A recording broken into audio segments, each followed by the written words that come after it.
माझं टेन्शन मला म्हणतं संपून टाक आयुष्य.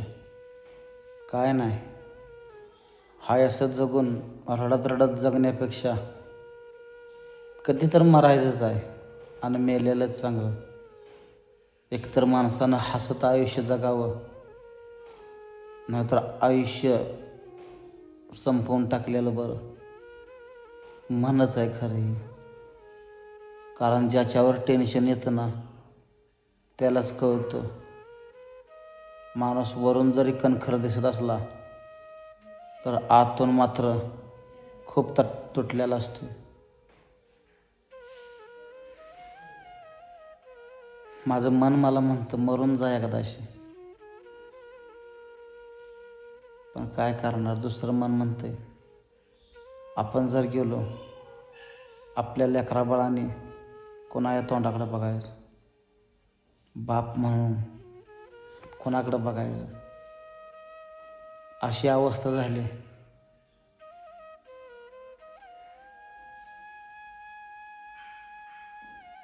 ना आपला कोणी विचार करणार आहे. कोण आहे या जगात आपला विचार करणार.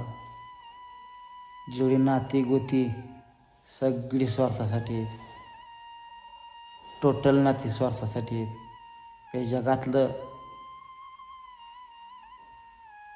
दोनच नाती अशी आहेत, एक आई आणि एक वडील. ही दोन नाती जर सोडली ना, जगातलं प्रत्येक नातं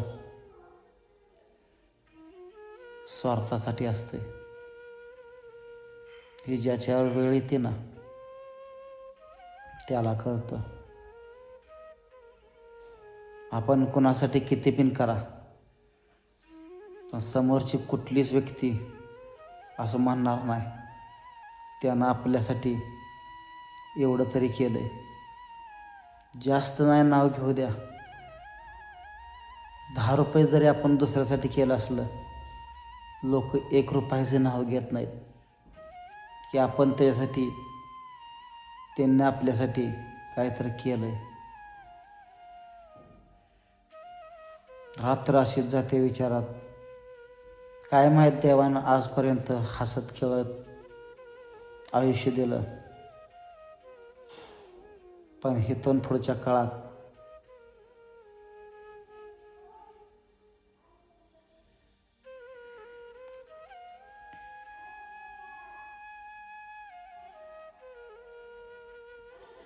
डोकं चालणं झालंय. नाही ते मनात विचार येतात, लय बेकार विचार येतात. पण एक विचार असा आला तर त्याच्यावर दुसरा अजून विचार असा येतोय. लय म्हणजे इतकं बेकार डोक्याला टेन्शन.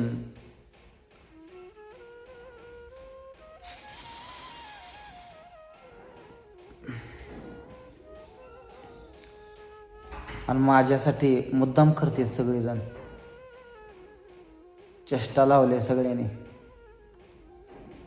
पण आज चेष्टा करताय, उद्या रडू नका म्हणजे झालं, एवढं लक्षात ठेवा.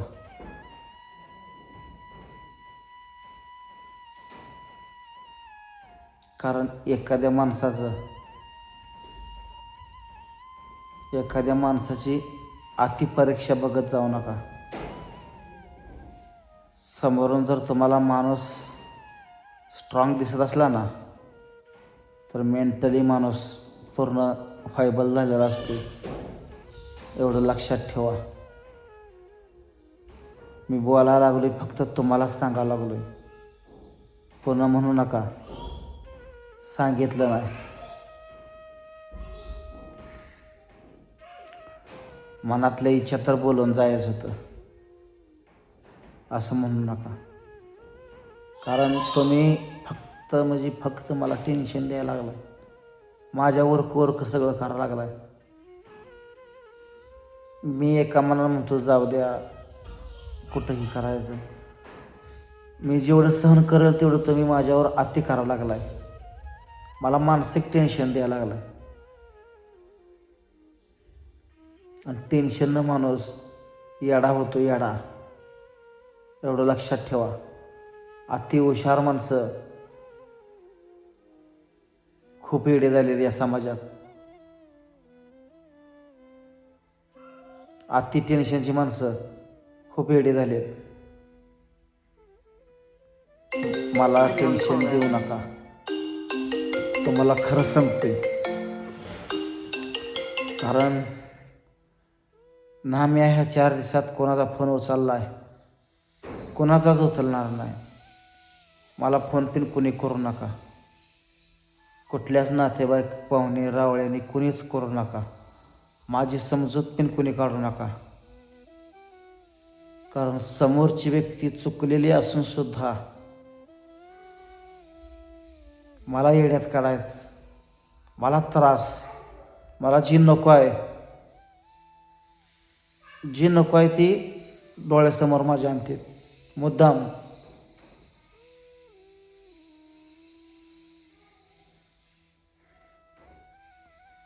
आज मी सगळं सोडून देणार होतो, व्हिडिओसुद्धा काढणार नव्हतो,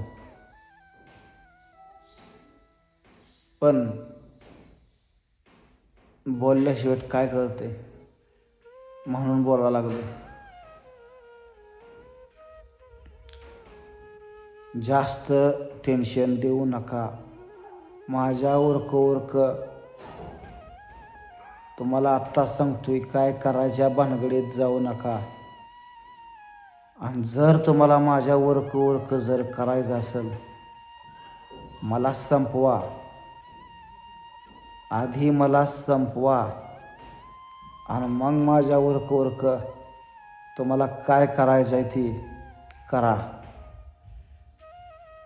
पण मला माझा आधी निर्णय लावा, मग तुमचं काय असेल ती गळ्यात गळं घालून बसा. तुम्हाला माझी किंमत नाही, नसू द्या.